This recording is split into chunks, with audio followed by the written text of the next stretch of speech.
Today on Locked On Rockies, a bit of a weird one at Fenway Park gets out of hand for the Colorado Rockies as they're shown what it means to be a team that plays well at home.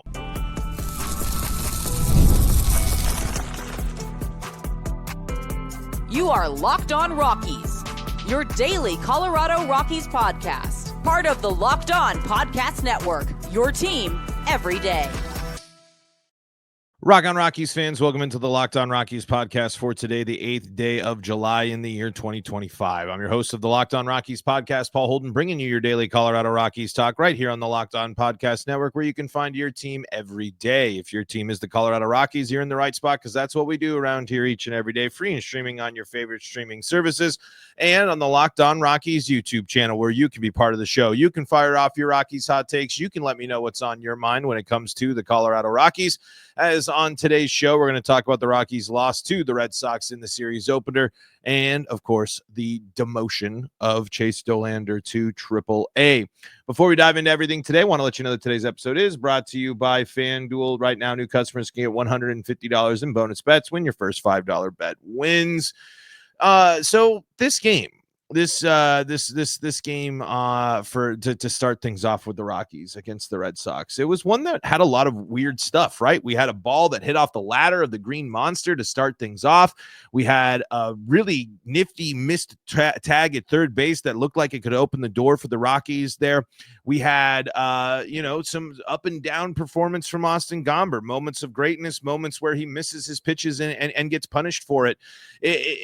Weird in the sense of just kind of some interesting things happen in there. We had a pump fake there and a guy score from first to third on a play where the Rockies probably had a chance at getting it there if they don't mess up the relay.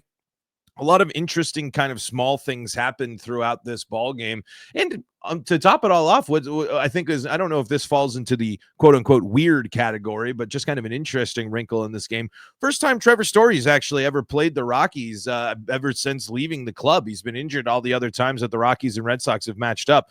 That was a reference on the broadcast there. But my main takeaway from this game goes back to our conversation we've had time and time again about clutch. It's not just the fact that the Rockies, as we're sitting here with runners in scoring position, were 2 for 10. It's the fact of, hey, and they did cash in on it, right? So it's kind of weird to bring this up, but it's just like when you're facing a team that struggles on defense as much as the Red Sox, and it's kind of an interesting way to kind of look at the season of why it's gone so poorly for the Rockies as well. You see what happens in the game when you're given free chances, when you're given free opportunities. The Rockies able to cash in on a nifty little bit of base running there from Estrada to get to avoid a tag on third base, but they're not able to cash in the beginning of the game when Freeman's able to advance on an error. When teams give you that opportunity, when teams give you chances, especially early in the game, like that Freeman example that we're talking about, you gotta capitalize on that. You gotta make sure that you're able to take advantage of each and every opportunity that you get, especially to get out ahead against a team that not only scores, but scores as early and as often as the Red Sox do. This is a team that has been great at scoring in the beginning of ball games here. So when you're facing a situation where right off the rip, boom, you got your guy, you got guys that are able to reach on errors.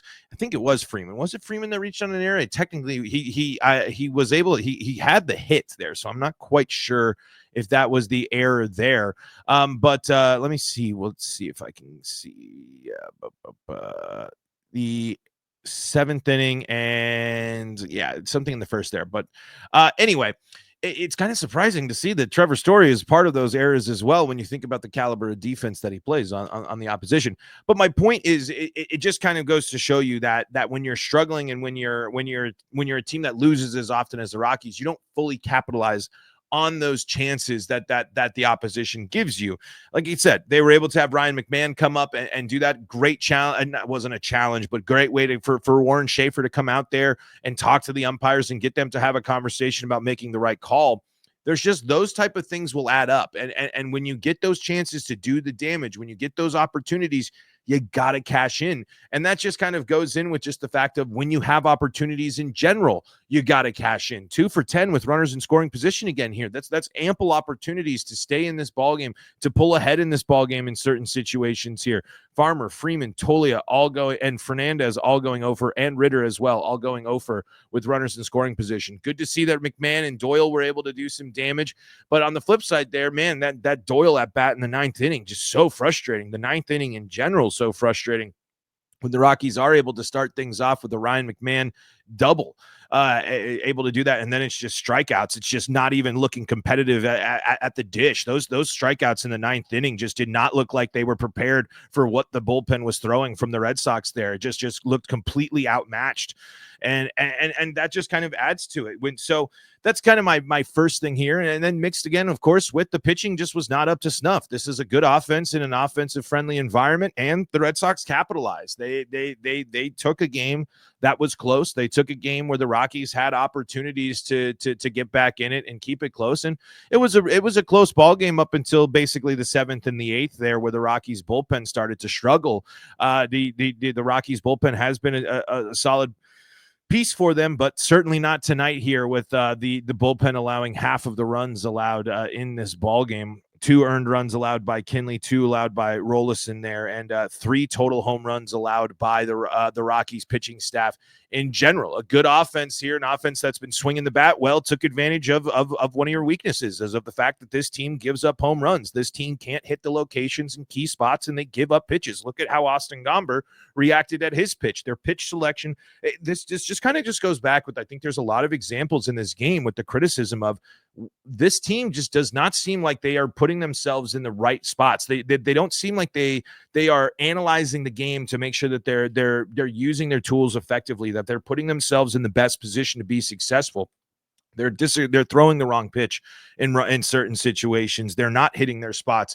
They have errors, as we were talking about. The Red Sox might be poor on defense, but it was a reminder of how poor the Rockies are on defense, and we know how often errors have cost them this year. And I think the Red Sox are a good example to kind of point at as well about the impact of those things. So there was a lot of little things that added up into the Red Sox being able to open this ball game up and do their damage and do what they've been successful at, which is hit the ball and be a team that scores runs. And the Rockies have been bad at preventing teams from scoring runs. So that's just kind of a few of my main threads from this game. I again think my main takeaways are if the Red Sox throughout this series aren't going to be a strong defensive team, you have to find ways to capitalize on that. And while they were able to be successful in one of the at-bats, they weren't successful in the other opportunities that they had.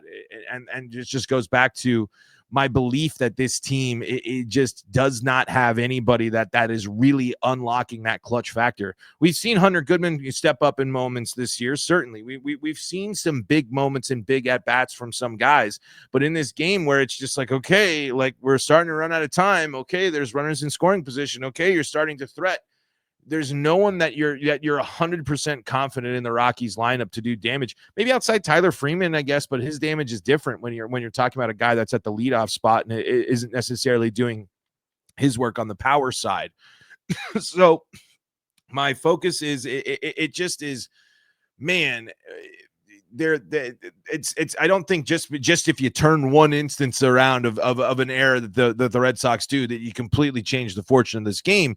No, it's just another example of just, man, when you have those opportunities to start making teams uncomfortable, to put pressure on the starter, you got to do it. But instead for the Rockies, it more often than not just falls flat. It goes into strikeouts. It goes into unproductive outs. It goes into issues there where the Rockies unfortunately aren't able to back themselves up, because they were playing a very solid game there and make it a 2-run ball game. But then unfortunately it just falls apart in the end. It's just a team that not only lacks the clutch, but lacks the consistency as well. Let's talk about some of the good stuff though that happened in this game, because there is some things to highlight here, and even with some of the struggles, of course, the scoreboard's not going to look very pretty here. Rockies pitching were able to get some strikes, and we did see some good hitting from some of the Rockies, but of course, our old friend the strikeout still looms over the Rockies. Let's keep breaking it down right here on Locked On Rockies. Before we do that, though, got to tell you about the folks that help make this show possible, and that includes FanDuel. Summer sports are in full swing, and whether you're all about baseball under the lights, golf on the green, or high-stakes soccer action, FanDuel is the best way to make every game more exciting. You're already following the action. You're already watching the Rockies. Why not make it a little more thrilling? With FanDuel, you can get in on the game while your friends are getting sunburned at the beach. Listen, I mean, if you've been following the Rockies, and if you know anything, and if you heard the little tease there, the Rockies strike out all the time.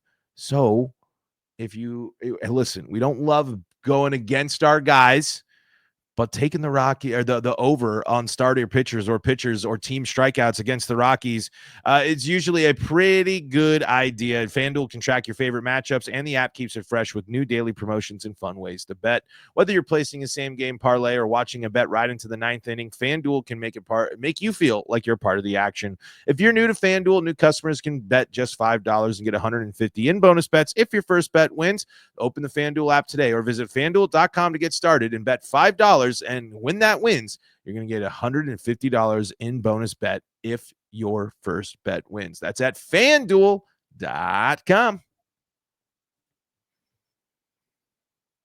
Locked on Rockies here, back with you for segment number 2 of today's episode of Locked on Rockies, breaking down all things Colorado Rockies baseball. We'll dive into Chase Dolander being demoted to AAA as well. But let's highlight a couple of good things, good signs here from the Rockies, at least in what was kind of a tough and frustrating loss for the club. Game being close and all, and then the wheels falling off at the end, being doubled up in hits. But here's the good sign: 2 hits for Freeman again. He continues to be stellar. And another good sign, even though 2 strikeout day, Brenton Doyle is able to get an extra base knock there and able to do some damage there. Ryan McMahon able to pick up a couple of base knocks as well. So some of the guys that we wanted to see get some base hits are able to do so. Mickey Moniak picks up another hit there. And like we said, the Rockies were able to use some fancy base running, create some opportunities, and make it a close game. They just need to be able to start putting the ball in play and doing more damage with runners in scoring position. The Red Sox weren't much better in this game, batting 4 for 12, but they, of course, had 3 home runs as opposed to the Rockies 0. I believe the Rockies only had 1 extra base hit in this game. Nope, they had 2 extra base hits in this game. Ryan McMahon and Estrada both with doubles compared to the 1, 2, 3, 4, 5, 6, 7 extra base hits by the Red Sox there. Another tough mark for the Rockies there is everybody in the Rockies lineup except for Estrada, Beck, and Freeman all striking out at least one time in there. On the flip side here, it was a up and down type of moment for Austin Gomber, as he did give up the 7 hits and 4 earned, but the strikeout was working, the pitches were moving, and the curveball was doing its thing, picking up those 5 strikeouts, and the bullpen all racking up some Ks as well. 2 strikeouts for Herget, a strikeout for Kinley, and Rolison also picking up those 2 strikeouts. 10 strikeout day, always a nice sign for the Rockies, but it's scarred by the fact that they allow 14 hits, 8 earned runs, and 3 home runs in that. So even when we're kind of talking about and enjoying some of the small good things about the Rockies' performance against the Red Sox, it's all, masked by the fact that they got blown out. It was another blowout loss for the Rockies there. A close game. Close games in the 6th and the 5th don't matter when the final score ends up being 9-3. You strike out 11 times in the ball game there, and you're not able to do any sort of damage there with runners in scoring position. The other type of, let's see, anything else that we missed there? Man, I just kind of wanted to kind of emphasize that game had just a lot of weird elements to it. And usually I think the Rockies could benefit from the weird games, but even the rare moment of luck breaking their way with them, because that caught stealing or not stealing, the tag at third that was missed, which, what are the odds of that, right? When was that? That was an insane play and an insane sequence of events. And of course, it happens on the same day that someone hits a ball off the ladder that, to start the ball game off, and mixed with just a couple of other things. It's just kind of a weird, some weird stuff that happened. And of course, the thing I mentioned at the top there, one of the more interesting parts of this is Trevor Story's first appearances against the Rockies on the field. At least he's been part of the Red Sox, of course, for a bit. Does pick up the hit, goes hitless 0 for 4 with a strikeout there against the Rockies in the opener. We'll see if that changes there. Had some opportunities too. Runner 0 for 2 with runners in scoring position for a Story.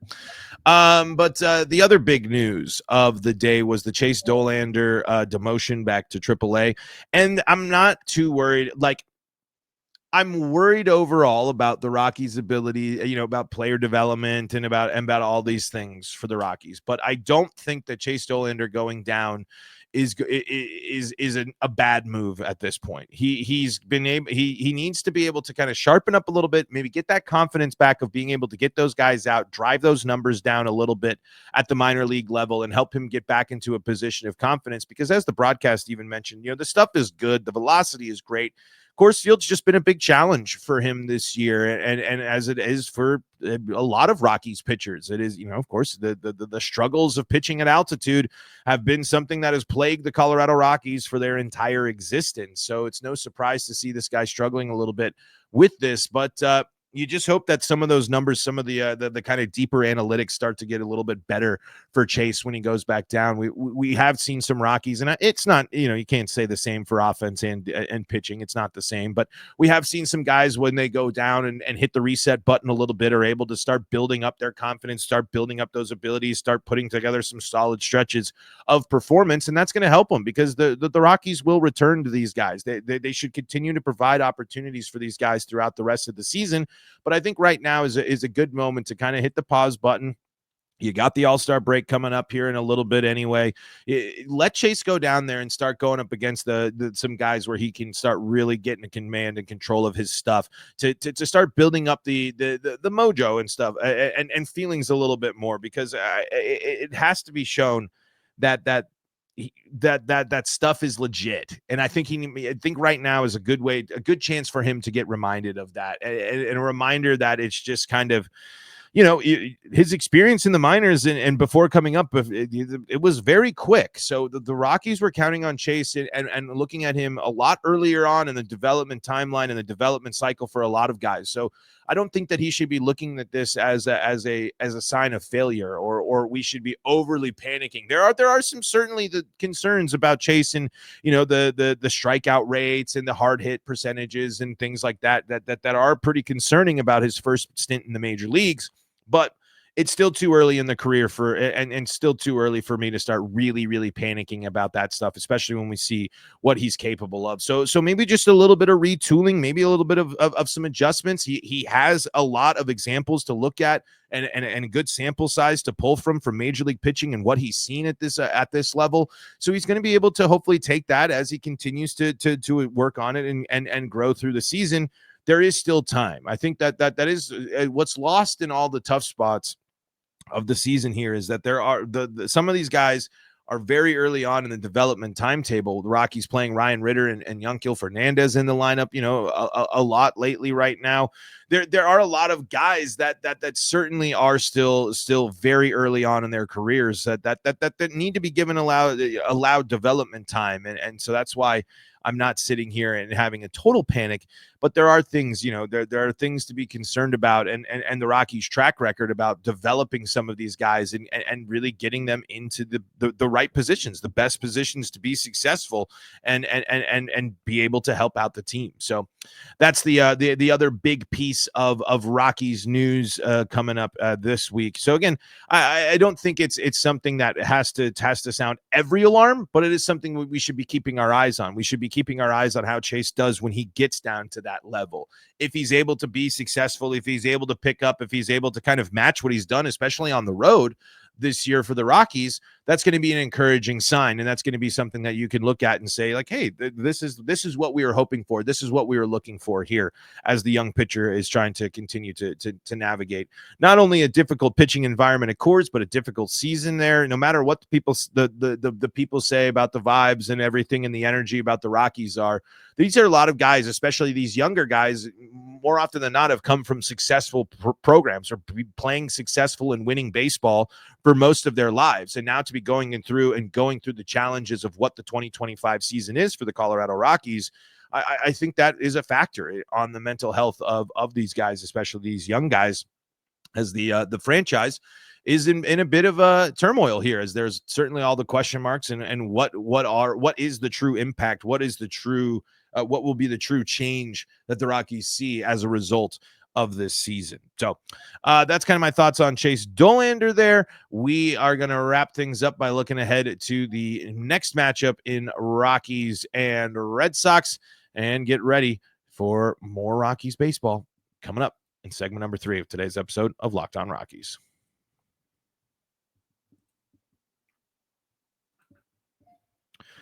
Before we do that, though, got to tell you about the folks that help make this show possible, and that includes OpenPhone. If you're running a business, you know that every missed call is money left on the table. Think about the last time you had a service emergency, like a burst pipe.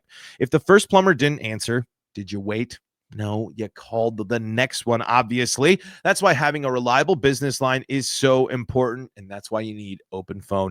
OpenPhone is the #1 business phone system that helps you streamline and scale customer communication, all from an app on your phone or computer. You can juggle those phone lines all you want. See what you miss. See all the issues that it causes. Or you can just streamline it with OpenPhone. Your whole team can share one number and respond to customers like a shared inbox. No more who's handling this, who talked to this person, who called this person. And the AI agent handles after-hours calls, answers common questions, and captures leads, so you will never miss a customer again. OpenPhone is offering Locked On Rockies listeners 20% off your first 6 months at openphone.com/LockedOnMLB. That's OpenPhone.com/LockedOnMLB. And if you have existing numbers with another service, OpenPhone, well, guess what? They're going to port them over at no extra charge. How easy is that? OpenPhone. No missed calls, no missed customers. Locked On Rockies here, wrapping things up on this edition of the Locked On Rockies podcast. Thank you again, of course, for making us your first listen of the day. You can find us free and streaming on your favorite streaming services, and you can find us on the Locked On Rockies YouTube channel, where you can be part of the show. You can fire off your Rockies hot takes. You can let me know what's on your mind when it comes to the Colorado Rockies, just like Alex, who said, I was at the 4th of July game in Denver, and I must say, for at least the first 2 games, the Rocky faithful showed up and showed out for a horrible set of teams. The White Sox did have a large percentage of fans there, but the Rockies should be grateful that they have such a good fan base that is able to get the team in the top half of an MLB attendance rankings. They are just ridiculous.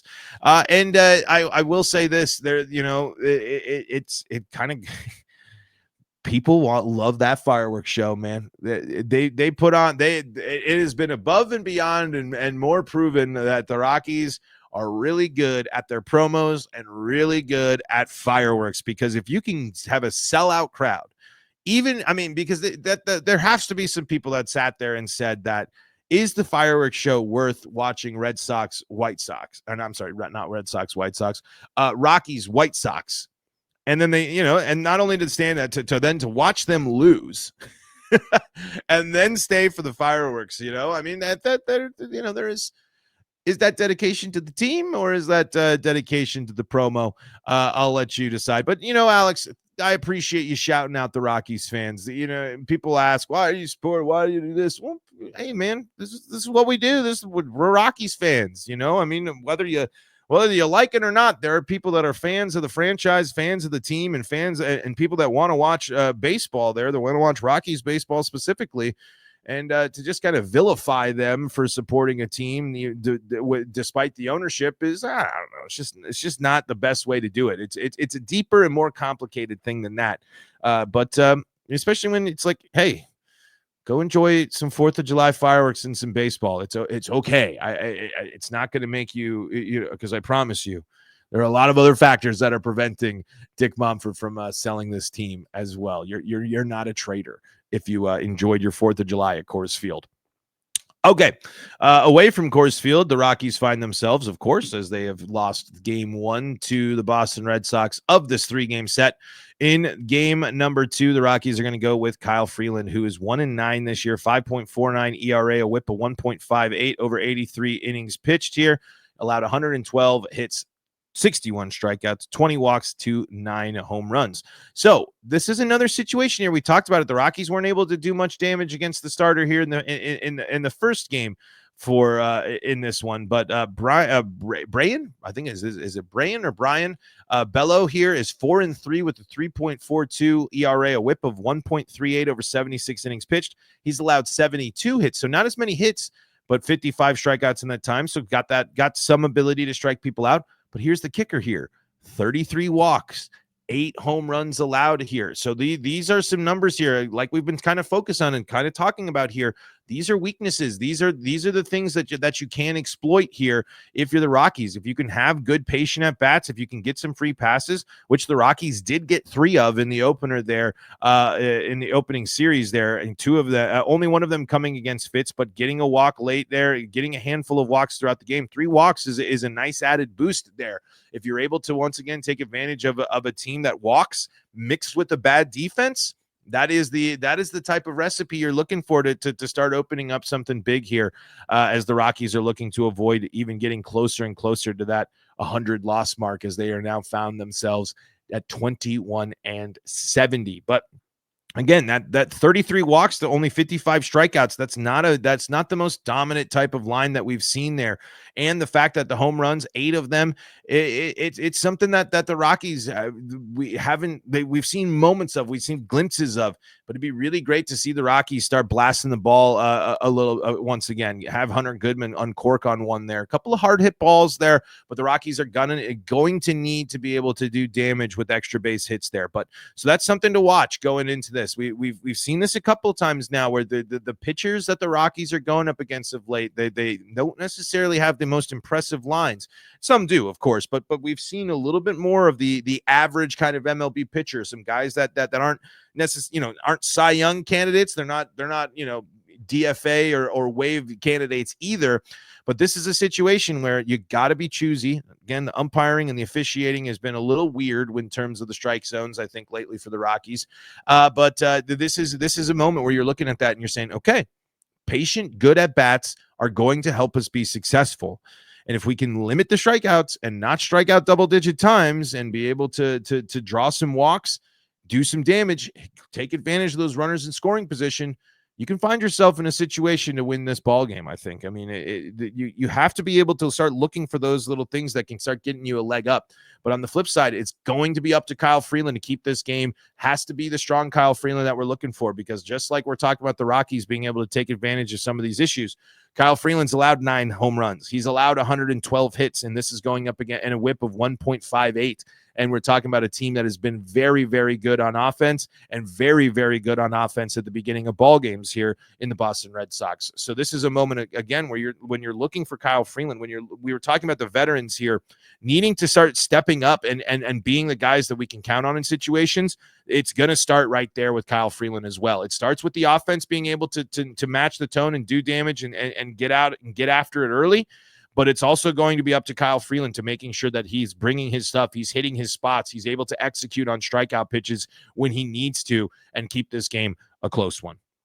So that's what I'll be watching for in game number 2. What will you be watching for? Let me know in the Locked On Rockies YouTube comments section, because, folks, that is going to do it for today's episode of Locked On Rockies. Thank you so much for making us your first listen of the day. We're free and streaming on your favorite streaming services and on the Locked On Rockies YouTube channel, where you can be part of the show. You can fire off your Rockies hot takes. You can let me know what's on your mind when it comes to the Colorado Rockies. And if you need a second listen today, go check out Locked On MLB and Locked On MLB Game Night, breaking down all the games all across baseball for you and all the storylines too. It's a really, really great listen. And if you need more Colorado sports coverage, Locked On Broncos, Avalanche, Nuggets, and Buffs, all free and streaming on your favorite streaming services. And until next time, this is Paul Holden saying so long from the Locked On Rockies podcast.